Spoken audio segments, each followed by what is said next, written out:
Isso é Casnet. É apenas um pequeno conjunto de casas e uma única ferrovia no meio da taiga siberiana. Na noite de 14 de agosto de 1989, um trem programado regularmente passava por esse trecho frio e solitário de floresta, até se aproximar de algo mais à frente nos trilhos. No início, os condutores do trem não conseguiam identificar o que estavam vendo. A descoberta seria um dos mistérios mais grotescos e horríveis da história russa moderna.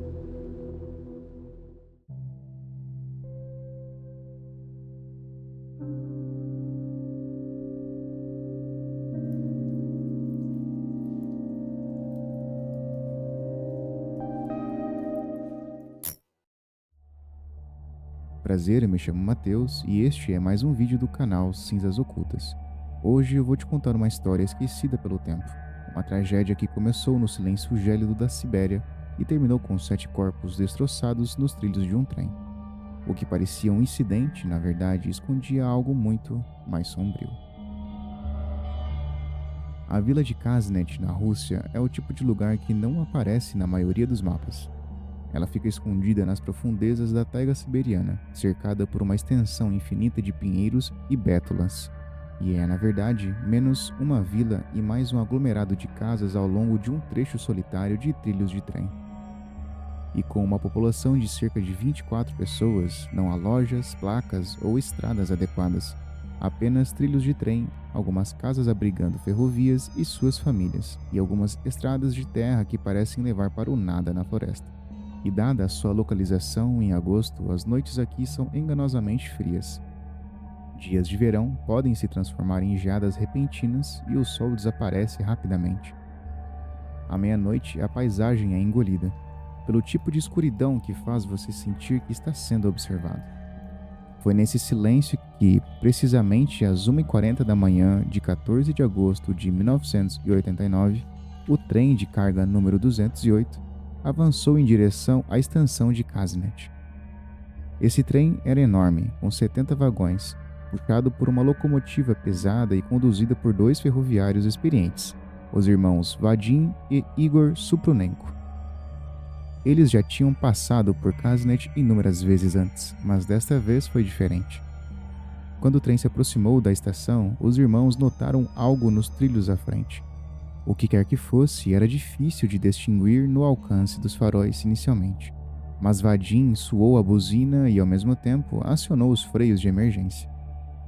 Infelizmente, um trem de carga totalmente carregado não para exatamente em um instante. Então, apesar dos melhores esforços dos irmãos, eles não conseguiram parar antes de ouvirem e sentirem o inevitável estalo sob as rodas de aço do trem. Quando finalmente parou, os irmãos desceram com suas lanternas e começaram a andar ao longo dos trilhos. Eles estavam acostumados com a vida selvagem ali por perto, e até mesmo com detritos ou um galho caído, mas esta obstrução parecia completamente fora do comum. E o que eles acabariam encontrando os marcaria para o resto da vida. Lá, espalhados pelos trilhos, estavam os restos destroçados de 7 pessoas. Embora eles talvez não soubessem exatamente quantas pessoas havia na hora. O que estava claro era que não havia movimento ou sinal de vida, e não foi preciso mais do que um olhar momentâneo para determinar isso. Os irmãos Supronenko estavam diante dos destroços do que um dia foi um grupo de rapazes e perceberam que acabavam de se tornar participantes involuntários de algo terrível. Algo que não poderia ser explicado por um simples acidente. Assim que o despachante foi alertado, a polícia da estação, muito maior, de Abakan, nas proximidades, foi enviada ao local. Refletores chegaram horas depois. Os moradores da vila foram acordados para ajudar e a tarefa sombria de recuperar as muitas partes começou.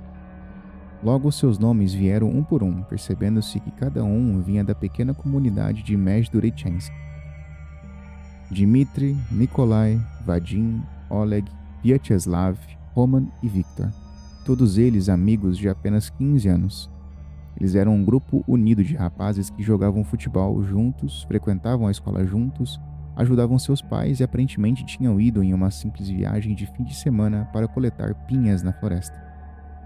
Frustrantemente, porém, segundo os investigadores, isso não passou de um trágico acidente. Os rapazes se aventuraram na taiga em 12 de agosto e, na noite seguinte, pretendiam voltar para casa no trem às 22h39. Algo, no entanto, obviamente deu terrivelmente errado. Talvez eles não perderam a noção do tempo ou talvez se perderam na floresta. Qualquer que fosse o motivo, eles aparentemente perderam o trem e, de acordo com o relatório inicial, supostamente deitaram para descansar nos trilhos da ferrovia. Ainda mais estranho, suas mochilas foram encontradas mais tarde alinhadas a cerca de 820 pés, ou 250 metros de distância. Esse detalhe seria o que viraria manchete. 7 mochilas colocadas em fila perto dos trilhos, como se fizesse parte de algum tipo de ritual ou pacto. E a implicação era assustadora, e os repórteres não hesitaram em apresentá-la como um possível acordo entre os rapazes para acabar com as coisas. Para os pais, no entanto, isso não fazia sentido. Estes não eram garotos imprudentes e problemáticos. Eles tinham experiência na floresta, não eram conhecidos por beber e o relatório toxicológico provou isso, pois não foi encontrado álcool no sistema de nenhum deles. Todos eles estavam bem alimentados, saudáveis, espertos e bem cuidados. A ideia de que eles decidiram acabar com as coisas ou tirar uma soneca bem nos trilhos era além de absurda. Por exemplo, se esse fosse de alguma forma o caso, como nenhum deles se moveu quando o trem se aproximou? Como eles não acordaram? Até os irmãos Supronenko testemunharam que eles não estavam andando nos trilhos.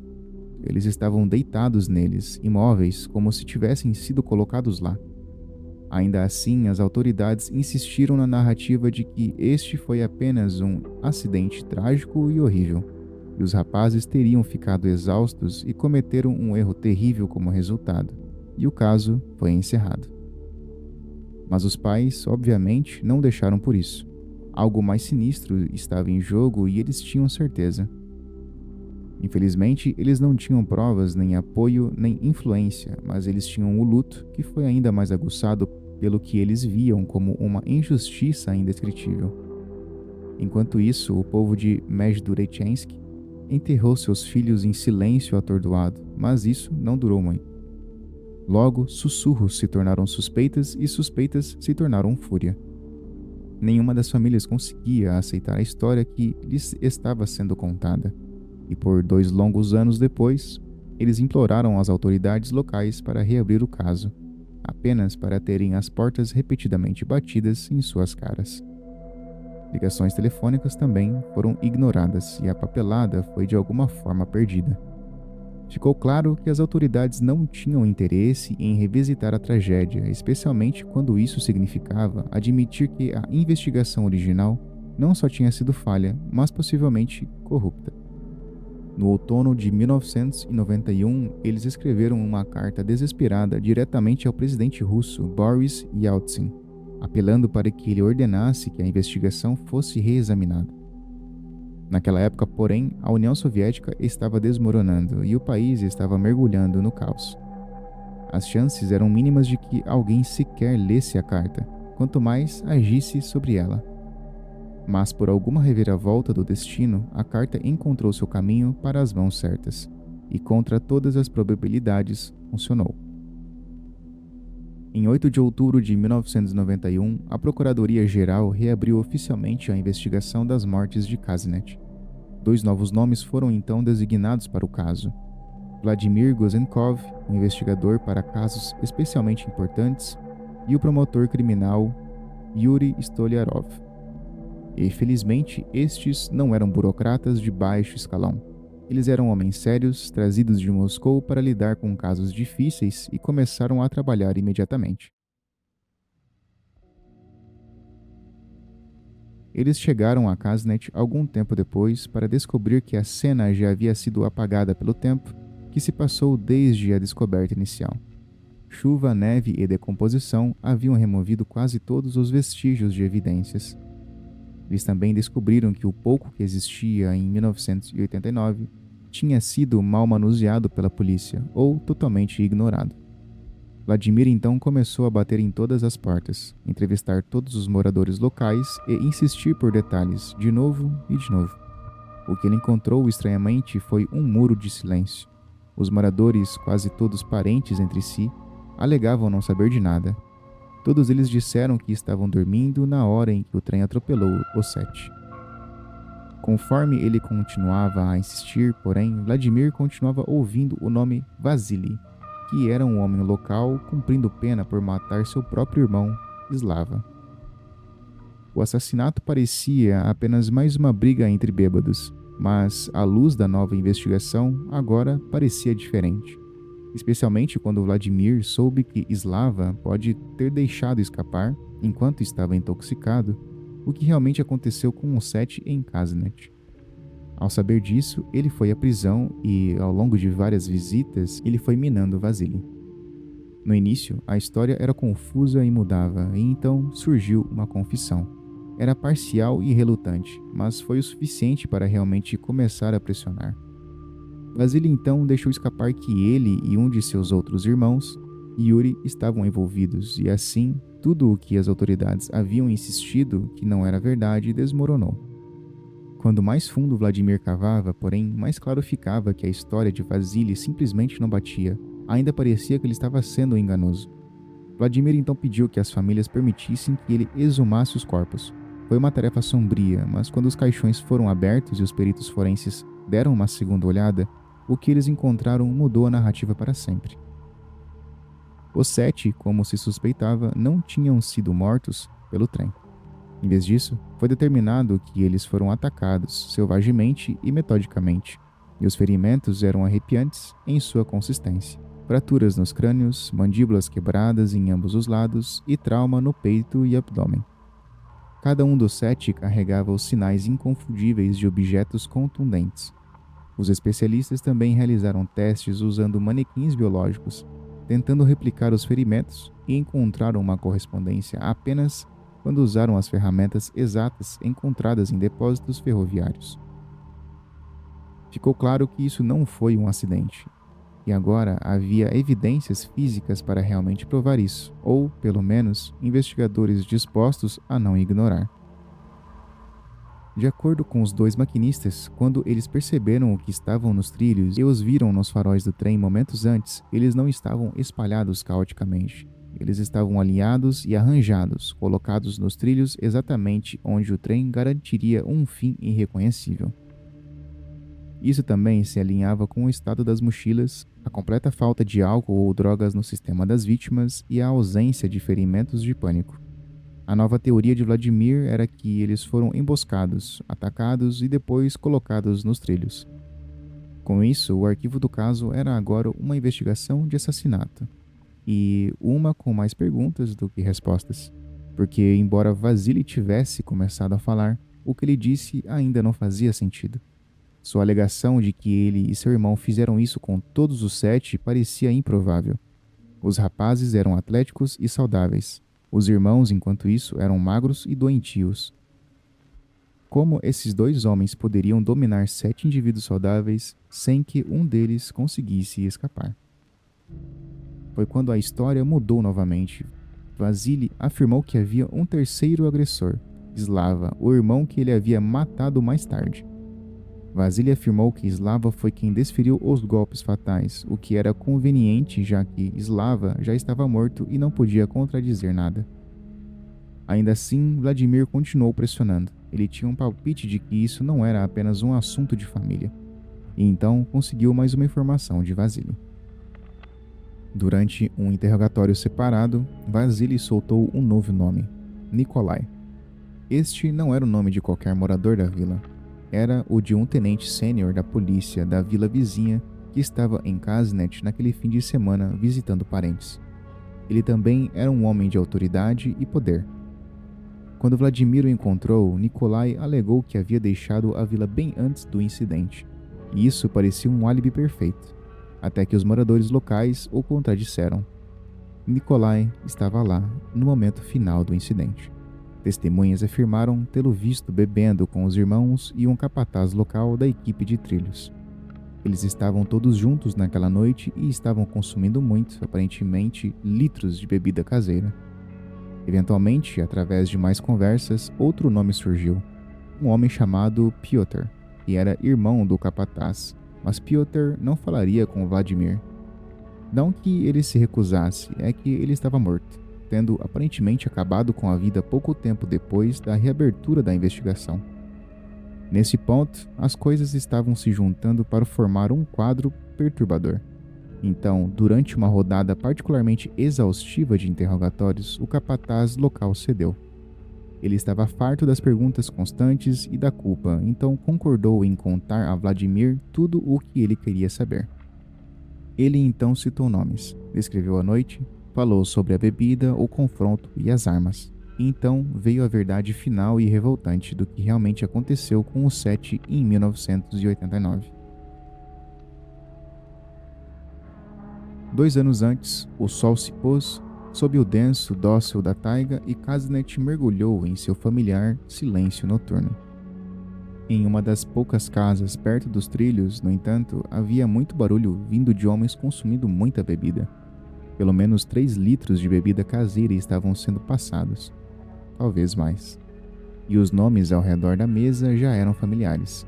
Havia o capataz local e seu irmão. Havia também Vasily e seu irmão Yuri, e o tenente de polícia visitante Nikolai. Eles não estavam comemorando ou lamentando nada, estavam apenas entediados, e o tédio em Kaznet pode ser uma coisa perigosa. Conforme as bebidas fluíam e a noite avançava, eles acabaram ficando sem, mas isso não significava que a noite deles tinha que acabar.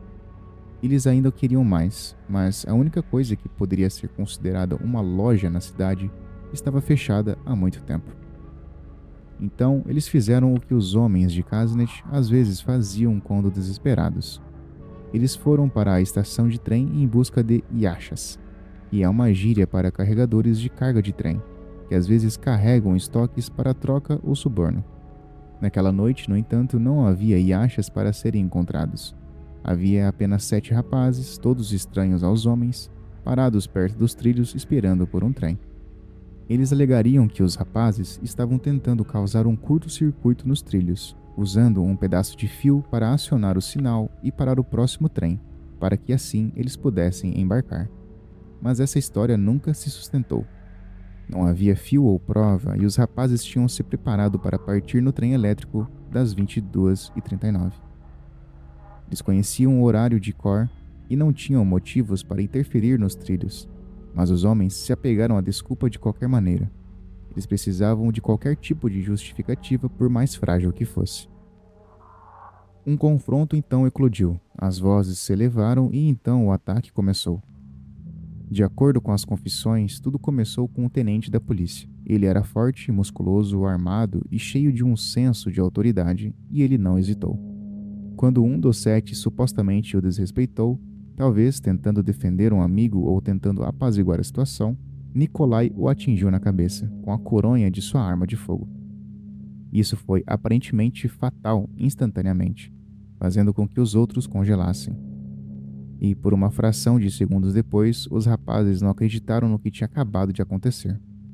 Nikolai então gritou para os outros homens para acabarem com eles e não deixarem testemunhas. O que se seguiu foi o caos. Qualquer ferramenta ao alcance foi pega e os homens desceram como animais. Alguns dos 7 tentaram correr, e um deles provavelmente poderia ter escapado, mas Nikolai ainda tinha sua arma de fogo. E então ele ordenou que parassem ou ele a usaria. Aqueles que ainda não haviam sido atacados congelaram novamente, e os homens continuaram até que todos estivessem deitados na terra e ao lado dos trilhos. Depois, Nikolai, um suposto protetor da lei e da ordem, dirigiu os outros novamente. Desta vez para encenar a cena. Um trem deveria passar em breve, então eles moveram os 7 cuidadosamente e deliberadamente para os trilhos. Eles alinharam suas mochilas a algumas centenas de metros de distância, para ajudar a vender a história de que eram apenas garotos cansados e tolos que deitaram para descansar.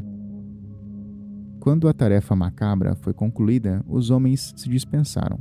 Mais tarde, o trem das 1h40 passaria por Kaznet, obliterando os restos.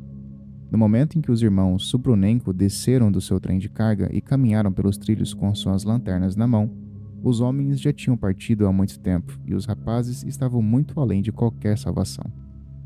E com isso, a verdade, por mais feia e deplorável que fosse, finalmente foi revelada. Quando o caso chegou ao tribunal, o país inteiro estava assistindo. E apesar de o tribunal se reunir em 1995, quase 6 anos após a descoberta inicial, a sala do tribunal estava lotada com os pais das vítimas, repórteres, moradores locais e apenas pessoas que acompanharam o caso. Por mais 7 meses depois, o julgamento se arrastou através de procedimentos. E então, finalmente, quando o juiz leu e proferiu o veredito, foi tão longo que demorou mais de 1 hora. Nikolai, que liderou o ataque, foi condenado à pena capital, assim como o capataz e os irmãos Vasily e Yuri. Finalmente parecia que a justiça havia sido feita. Isso parecia um raro momento de responsabilização, em um sistema onde as coisas podiam ser frequentemente voláteis. Mas assim que os homens começaram a esperar em suas celas, o país deu uma guinada política. Em um movimento com o objetivo de se juntar ao Conselho da Europa, a Rússia começou a alinhar suas leis com as normas europeias e direitos humanos, incluindo a abolição da pena capital. Em 31 de maio de 96, o primeiro vice-presidente da Suprema Corte da Rússia apresentou um protesto. Nele, ele pedia para anular o veredito do tribunal e transferir o caso para uma nova investigação. A Suprema Corte então concordou, e assim tudo se desfez. Não apenas as sentenças foram anuladas, mas devido à complicada confusão legal e aos prazos processuais, os homens anteriormente condenados foram libertados assim. Eles não foram julgados novamente ou mantidos sob custódia, eles foram simplesmente libertados. E se você pode acreditar, as coisas ficaram ainda mais sombrias a partir daí. Após sua libertação, Vasily atacou um primo seu e, segundo ele, sabia de tudo e não planejava ficar de boca fechada durante a investigação reaberta. Enquanto isso, Yuri, que era um dos irmãos que foi condenado, também foi encontrado morto por asfixia ou pneumonia súbita, dependendo do relatório em que você acredita. Então veio o incidente mais arrepiante de todos. Um ferroviário, que era uma das testemunhas-chave que ajudou a remover os 7 dos trilhos, também foi encontrado sob as rodas de um trem em Kasnet, supostamente como resultado de escorregar e cair nos trilhos. Então, por mais horrível que o incidente inicial tenha sido, de alguma forma ele não acabou em 1989. Parece que ele apenas mudou de direção, mas, admiravelmente, apesar de tudo, as famílias que foram traídas e derrotadas pela burocracia continuaram lutando. Mas no final dos anos 90, a história dos 7 de Kasnet havia desaparecido das manchetes. Outros escândalos tomaram seu lugar e havia mais do que o suficiente deles. O país, naquela época, estava se despedaçando sob o peso da corrupção, guerra e transição, e a maioria das pessoas assumiu que o caso estava morto. Mas os pais das vítimas foram implacáveis. Em fevereiro de 97, eles conseguiram pressionar o suficiente para que a Procuradoria-Geral reabrisse o caso mais uma vez. Desta vez, sob o pretexto legal de circunstâncias não totalmente investigadas. Levaria mais 4 anos, 3 exumações adicionais, 5 perícias de especialistas e mais de 100 testemunhas. Houve depoimentos não considerados anteriormente, peritos forenses reexaminando os mesmos ossos quebrados e montanhas de papelada antiga que foram retiradas da luz dos gabinetes do governo.